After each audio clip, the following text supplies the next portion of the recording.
नितीन गडकरी यांनी तत्काळ राजीनामा द्यावा।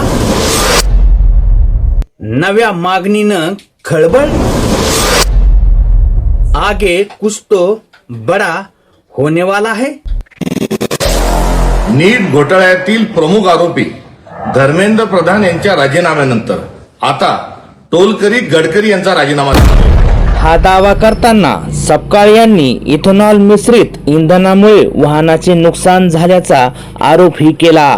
सर्वसामान्यांच्या गाड्यांमध्ये इथेनॉल युक्त डिझेल आणि पेट्रोल देत असताना गाड्याची एकीकडे वाट लावली तर दुसरीकडे इथेनॉलमुळे कंपन्याला फायदा झाला असं सुद्धा सपकाळ म्हणाले। तर दुसरीकडे इथेनॉल निर्माण करणाऱ्या कंपनीने वारेपाप पैसा हा कमवलेला आहे। एकीकडे हा भ्रष्टाचार आहे तर दुसरीकडे नागरिकांना छळण आहे। त्यामुळे या देशामध्ये एक मोठं स्कॅन्डल हे इथेनॉलच्या अनुषंगाने झालेलं आहे। तर आता या आरोपाचं उत्तर नितीन गडकरी हे स्वतः कसं देतील हे पाहणं औचित्याचं ठरेल। तर मित्रांनो, नितीन गडकरीवर आरोप करणं हे योग्य आहे का? कमेंटमध्ये नक्की सांगा।